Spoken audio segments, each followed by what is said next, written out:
Tai va, tiesiog 100 gramų bananų ant kiekvieno mielo. Tai va, kaip sakant, pumpuojam košę, jau vieną pasidariau, liko dar 2, tai gaunasi, jeigu matėte, buvo 150, tai iš viso 50 gramų avižų ir 100 gramų ryžių dribsnių košės eis į košę, o dabar, kaip sakau, reikia damušti kitą, tai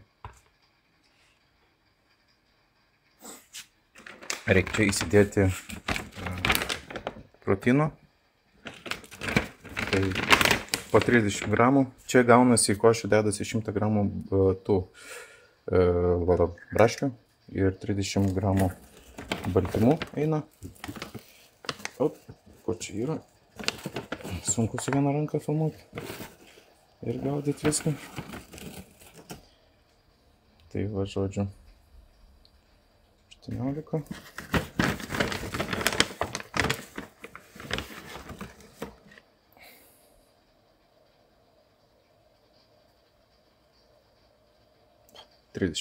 Tai va, ir dar bus toks pat dar vienas milas, kurias jau pasidarė šaldytuve ir dar ant viršaus dėsis 50 gramų, 15 gramų medaus. Va taip. Bum. Ką, pasidariau košytę paskutinę ir dabar reikia 15 gramų medaus įmesti.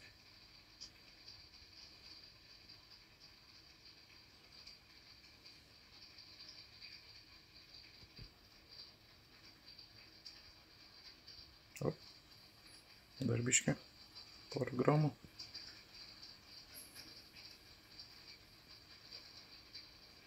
Trylika. Op, va tai. Perfekto! Tai ką, pasidariau visus maistus. Dabar jau yra beveik 8 valandos, pus 8. Tai nuvalgyti savo pirmą mylą. Čia kur bus 50 gramų avižų, 100 gramų ryžių dribsnių, 30 gramų proteino ir 100 gramų braškių. Ir aišku, prie šito mielo dar išgersiu pusę litro elektrolitų. Nes šiandien reikia išgerti 5 litrus vandens, tai pagalvojus dabar išgersiu pusę litro, tada važiuodamas iki Kryžkalnio išgersiu irgi kažkiek. Tada Kryžkalnį sustosiu, kad pavalgyti, galimai kavos pasimti. Ir jo, tada gausis jau ten, sakykim, kokį 1,5 litro, dar liks 3,5 litro. Tai reikia taupyti irgi vandenuko, o kol kas viskas kaip ir gerai, formą nusinčiau, treneris patenkintas. Tai ką, einu valgyti, ruoštis, jau maistą susidėjau, rūbus susidėjau, viską susidėjau, beliko tik tai sėsti mašiną ir važiuoti. Nu tai ką, susidėjau viską, maistas sudėtas, kušytė, viskas, rūbai sudėti, kilimėlis įdėtas, kad per varžybas galėčiau atsigulti. Svarstyklės pasiėmiau, padukus viską pasiėmiau, kuprinę pasiėmiau. Svarbiausia šitą pasimti ir aišku šitą pasimti stovą. Kaip sakau, kaip mano mama auksiniai žodžiai sakė, susidėk viską ant grindų, kad matytum, kad tikrai nepaliktum. Ir ką, važiuojam.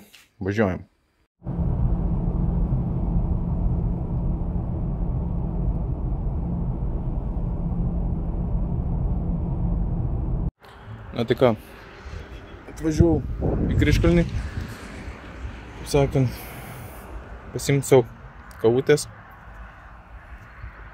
nes dar liko važiuoti valandą laiko. Nors su Ove esam susitarę, kad susitiksim 12 valandą, tai aš vis tiek atvažiuosiu anksčiau. Galimai dar eisiu kokių žingsnių parinkti, kol ateis iki salės, nes reikia vis tiek susirinkti šiandien 12 000. Tai ką, sėdu į mašiną, važiuoju toliau.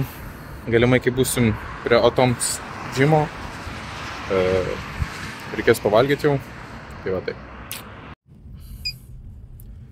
Tai ką, va, privažiavom prie Atom džimo. Bum. Ir ką, toj pasitaisiu mašinai, pavalgysiu ir eisim pozuoti.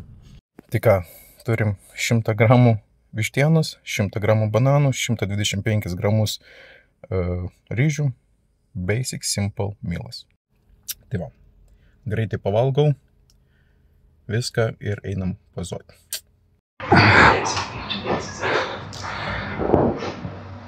Nusiimsi, nežinai.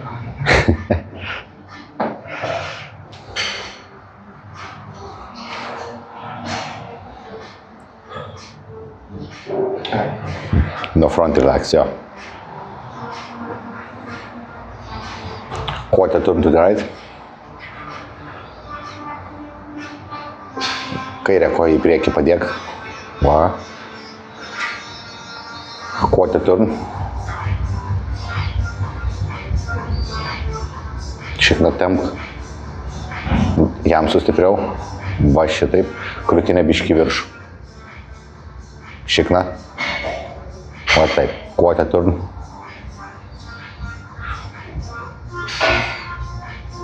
Išpūsk orą pilnai iš pilvo. Quarter turn. Front double biceps.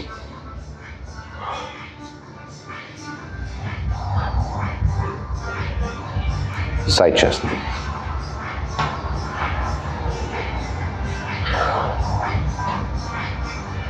Švelniai į tūpką. Dubenį kiš biškį. Va taip. Back double.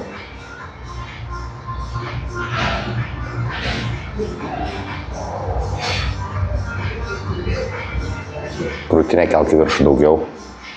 Va, taip. Abdominal on tight.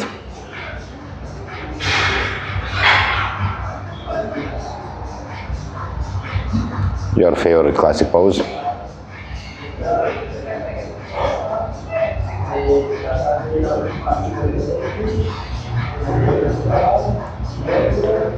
Front double biceps.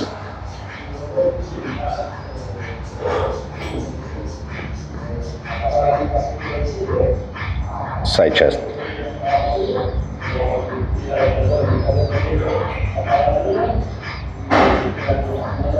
Truputį įtūpk, tavo hamstras daugiau dropina geriau. Va, ir tą krūtinę atsuk daugiau į mane. Va taip. Išpūsk. Ne, nekelka. Tik tai išpūsk iš pilvo orą. Va šitaip. Back double biceps. Bet va, šitą geresnį, o ne?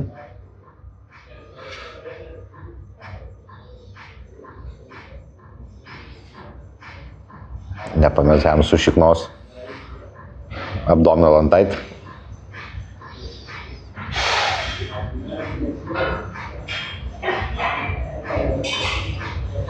Classic pose.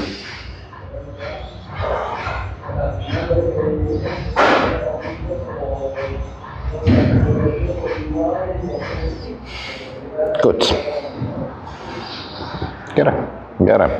Vandenų. Gražus turki, gražiai. Nu, nepagiliai.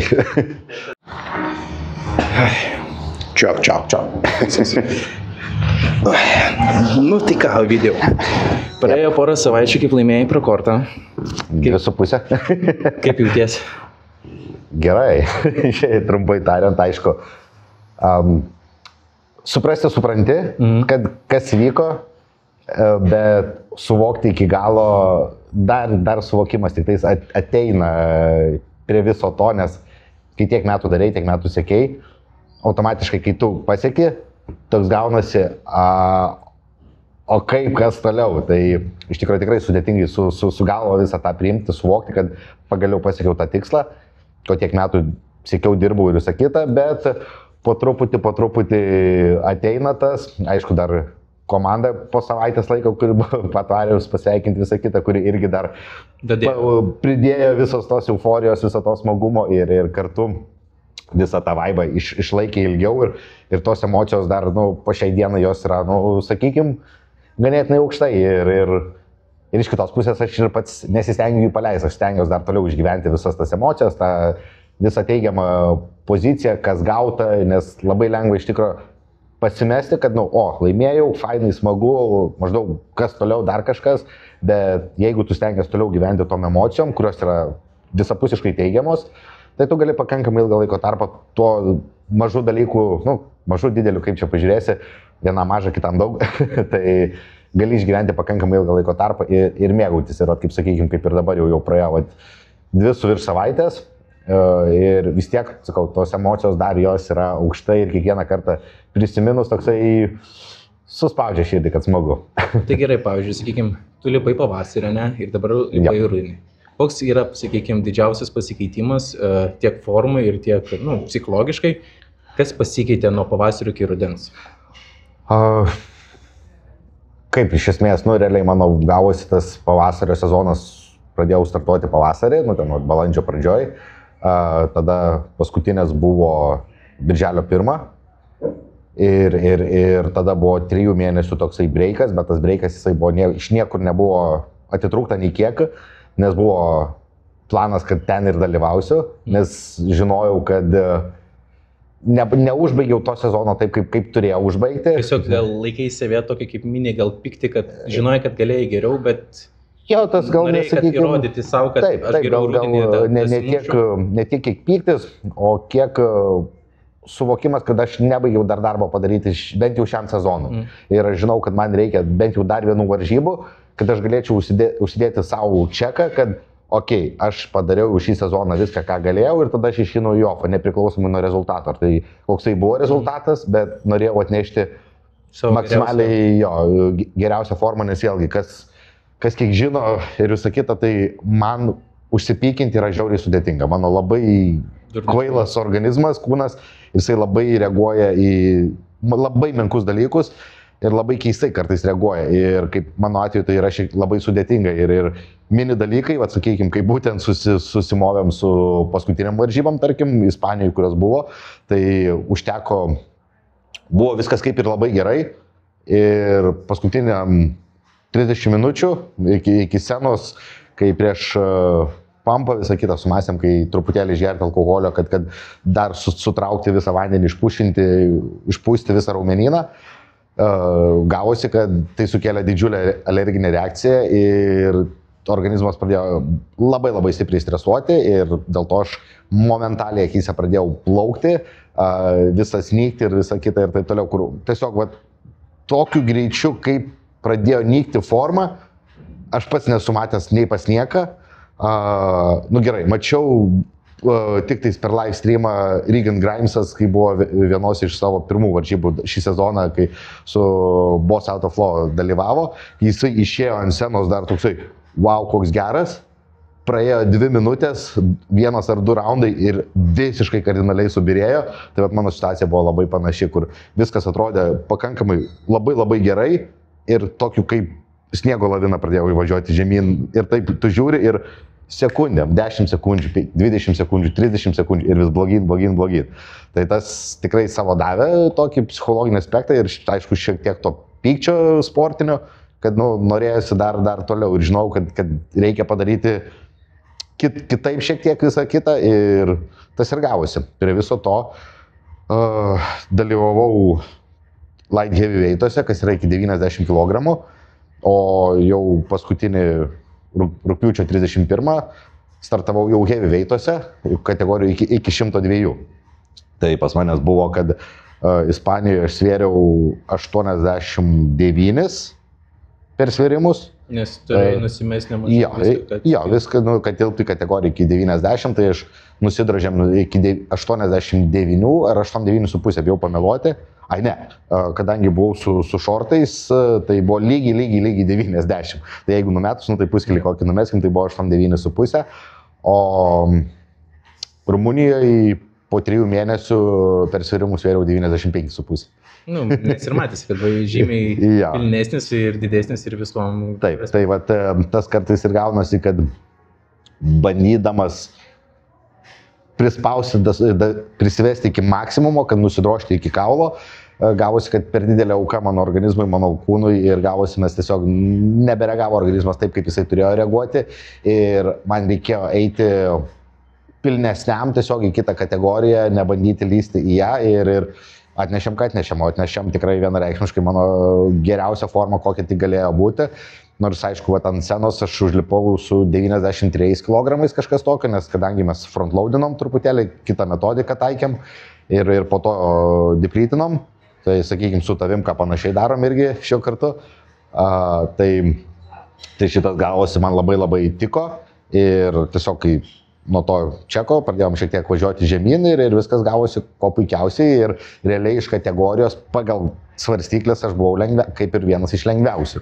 sportininkų. Nors ir 102 kategorijų. Taip, nors lipau iki 102 ir dar limitas buvo dar, kur aš augti galėjau belenkiek, bet užlipus ant scenos net arti raumeningumo prasme nei vienas nebuvo šalia. Nes vis tiek, kaip sakant, mes matėm per streamą, kad visi buvo vis tiek aukštesni už tave. Ja, truputėlį aukštesni. Tavo ūgis šiaip tais davė tavo formai, kad esi žymiai pajėvesnis už jos visus praktiškai. Pati struktūra mano tiesiog proporcijos, raumens, kabinimosi taškai, muscle bellies tie vadinami, tai čia mano privalumas to klausimu ir ant scenos aš įsiskleidžiu labai labai stipriai, kai, sakykime, didelė dalis sportininkų backstage tikrai atrodo įspūdingiau negu aš. Bet ant scenos, kai užlipi, yra diena ir naktis, aš atgyju, mano organizmas, kūnas, jisai parodo tą, kai jisai gali maksimum, o kiti maždaug išlieka taip pat, o pas manęs gaunasi nenormali transformacija nuo to, kaip aš atrodau įprastiniai būkliai ir aš kai užlipu ant scenos ir pradedu pozuoti. Tai yra wow efektas iš esmės, kad kiek kūnas gali skirtingai vizualiai atrodyti, ta prasme. Tai tas čia mano didelis privalumas kaip sportininkui dalyvaujant toj pozicijoje ir, sakykime, po to, kai mes net išėjom į overallą ir kai stovėjom su Super Heavy, kuris buvo virš 20-25 kg sunkesnis už mane, 25-27 kažkas tokio. Ir ūgio, aišku, gerokai aukštesnis, bet iš pločio pusės, iš muscle bellies vėl to pačio virimo. Kaip sakykime, Smogarauskas tiesiog buvo... Jo, tiesiog tankas. Karkasiškai tam tikrą prasme didesnis, bet iš raumenino pusės, taip, žiūrint, mano raumeningumas buvo praktiškai didesnis negu jo, ypatingai kas liečia iš nugaros pusės, kur niekas arti net nestovėjo. Bet tas yra, dar kartelį parodo, kad kilogramai ne visada, ypatingai šitoj sporto šakoje kilogramai nieko nereiškia, yra čia vizualinis sportas ir reikia vaikytis vaizdo, o ne svorio. Na, aišku, su klasikais biškut yra kita situacija, jeigu yra limitas, tu turi daryti, ką tu turi daryti, bet sakykime, Ursas parodė, kad kartais tu neturi užsistovėti ten, o tu turi judėti į priekį, jeigu tavo kūnas to nori ir tu bandydamas laikytis atgal, tu regresuoji, o neprogresuoji. Tai kartais reikia ir tokių dalykų. Tai kaip mano atveju irgi reikėjo nepabijoti pereiti į tą sunkesnę kategoriją ir tais keliais kilogramais viršyti ją ir būti dar 10 kg su rezervų kategorijoje, bet išlipi ir matai visai kitą vaizdą. O rezultatas toksai, koksai buvo, geriausias, kokio galima tikėtis. Tai gerai, dabar irgi ekstra greitas klausimas. O videos planai kitais metais? Metus ofas, pusantrų? Kitų metų rudenį yra jau sudėliotas planas, toks mini yra. Turim nusimatę 2 varžybas. Neatskleisim, kad būtų surprizas, kur pasakys. Sakykime taip, pasakysiu taip, kad 20 metais aš tą dieną startavau pirmą kartą ant scenos, 20 metai buvo ir grinai buvo pats startas, tai gausis po 16 metų startuosiu lygiai tą patį... Tam pačiam mieste?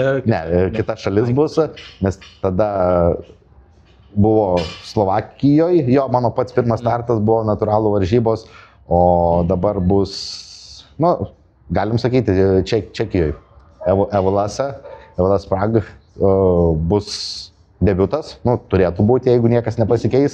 Aišku, eigoj dar matysim, kas ir kaip organizmas reaguoja ir visą kitą, bet kol kas sveikata visiškai nieko negaliu skųstis, ko puikiausiai, dar tyrimų nepasidariau, laukiu, bet jau šią arba kitą savaitę darysimės, tačiausiai kitą savaitę pasižiūrėti ir jau ne už kalnų perėsim į push phase, nes kol kas viskas tikrai labai labai puikiai, dar aišku, organizmui reikia duoti palsėti, atsipūst.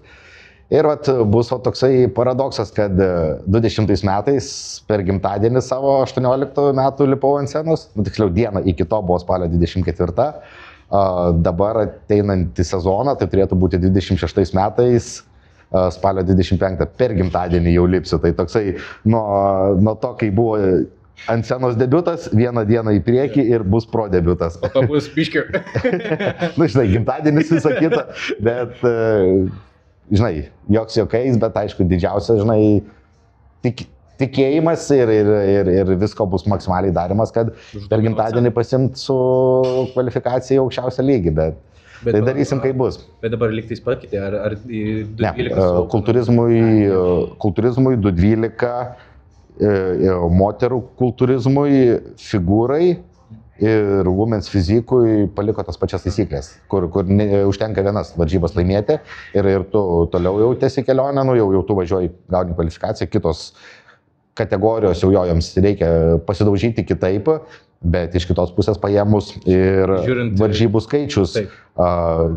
Dabar, jeigu neklystu, per metus, per visą pasaulio žiūrint kartu įskaitant ir masterius, 212 varžybų yra 29 tik tais. Ir matosi ant Olimpijos scenos, kiek lipa klasikose, ar mens fizikė ir kiek lipa... Taip, po 70 atletų tenai, bikinių, klasikų, šortų ir visą kitą, tai čia jau tu turi turėti 70 varžybų, kad laimėtų, kiek sportininkų, kurie laimė ne po vienas varžybas ir visą kitą. Užlipa tarp 5 atlečių ir sako, aš esu the best in the world. Kaip labai gerai vienas buvo pasakęs, tai nebebus tų sportininkų, kurie atvažiuos kažkur tais į Azerbaidžiano kaimą, kur padarė ir ten 3 dalyviai ir laimėjo ir važiuojo į Olimpiją, tai labai džiugu, kad to nebebus ir tikrai labai vertinu, nes vis tiek Olimpija turi būti tas... Turi būti best of the best. Best of the best, konkrečiai tokia višnaitė ant torto ir tu nori matyti tik tais geriausius ant scenos. Nenori žiūrėti 70 atletų, kurie eina, sukasi ir visą kitą taip toliau, nes tiesiog neįdomu. Ir šiaip, manau, čia yra labai gerai padarę, nes ta sistema, nes tu pažiūrėk, kiek yra atlečių, ne? Užlipa, pasiema tą qualification ir dingsta. Ir tik tais Olimpija. Ir jie sako, aš esu olimpietis. Aš manau, kad jeigu tu tikrai esi kultūristas, taip toliau tu turi lipti. Taip, aišku, būna tokių sezonų, kur tu užlipi vieną kartą, pamatai, kad tau dafiga trūksta iki visko ir tiesiog nulipi ir viskas. Ir viskas čia yra tvarkoj, to klausimu. Bet aš manau, kad... Bet ne šitam lygmenį. Jeigu tu nori tikrai vadinti save olimpiečiu, aš manau, tu turi tada ir rodyti save dažniau, sakykime, dabar... Jeigu norėsi tikrai patekti Olimpiją, tikrai to neužteks 2 varžybų.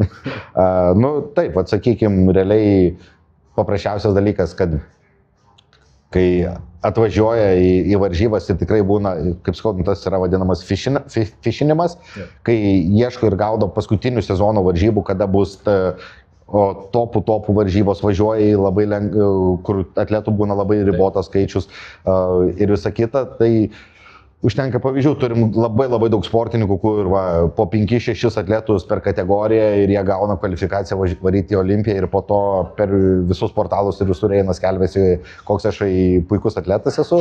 Na. Ne, aišku, čia yra, kaip sakyti, čia yra ne jų problemos, kad tai buvo... Ne, tai čia ne sportininko problema, tikrai vienareikšmiškai. Mes iš visos pagarbos, kaip sakom, viskas yra normalu. Taip. Kaip sakau, jeigu nori tikrai vadinti save olimpiečiu, kaip mes ir sakėm prieš tai, tada turi sudalyvauti. Taip, tai todėl būtent tas pokytis ir labai geras, kad nebelieka tos tokios terpės sėkmiai, o tu turi tikrai atnešti tą, kad tu turi atnešti ir kad tu važiuotum tenai ir visą kitą. Tai čia kaip ir pats ir teisingai kaip ir pasakei, tai nesportininkas kaltas, kad nesusirinko atletų į varžybas. Čia kiekvieno yra, tiesiog, jeigu organizatorius, promauteris prastai dirbo savo darbą, dar kažkas ar taip toliau, faktas normalu, kad atletų bus pakankamai mažai. Bet, tu važiuoji ir visą kitą ir viskas čia okei, bet kai dabar pakeitė tas taisyklės ir tos taškus įvedė, tai gerai, viskas tvarkoja. Jo, tai kad ir tu laimėsi vienas tokias varžybas, tau antrą kartą gali būti, kad taip nepasiseks, nes tu atvažiuosi ir ten jau bus nebe 6 atletų, jau bus 16. Tai ir tada jau jeigu tu sugebėsi vėl laimėti, tai tu įrodysi, kad vis dėlto tai nebuvo lucky shotas, o tu tikrai nusipelnei stovėti tarp pačių geriausių. Tai ką, su jumis buvo EAPB Pro Opidijus Ringis ir... Būsimas gal.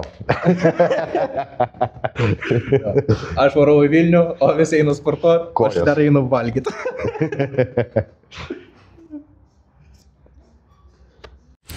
Tai ką, atvažiavau į Vilnių, sėmiau maistuką su savim, nes reikia pavalgyti. Ir einam pas savo draugus, kur visada Vilniui esu laukiamas pas juos ir taip toliau.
Tas taip valgo, tik valgo. Masa. Nu, post-workout stuff. Nu ką, kitas mealas same. 125 gramai ryžių, 100 bananų, 100 gramų vištienos ir aišku cinamono. Sauja valgom ir po to eisim rinkti stepų. Tai ką, pavalgiau viską. Reikia eiti žingsnių susirinkti. Panašiai liko 6000 žingsnių. Sakė, formą gerai čiakinti. Tai va, einu, praseisiu iki parduotuvės. Nežinau, ką nusipirksiu, tiesiog vandens gal litrą nusipirksiu. Nes dar liko išgerti, dabar liko išgerti kažkur apie litrą. Tai einu. Tai va, žodžiu, pasivaikščiau viską. Sesė tie paimt mano pagalvės, kad parnešti. Tai va, čia pasiėmiau papildų. Nes galimai rytoj reikės skarbinti, tai jo. Einam valgyti, ne? Tai va, grįžau. Last mealas same kaip ir pirmas mealas. Tai va, pavalgau, einu miegot ir susitiksim rytoj. Tai va, ačiū, kad žiūrėjot šitą video. Dėkoju video, kad skiria laiko man. Aišku, ir Sauliui. Tai va. Ačiū, kad žiūrėjot. Spauskit laiką, subscribinkit.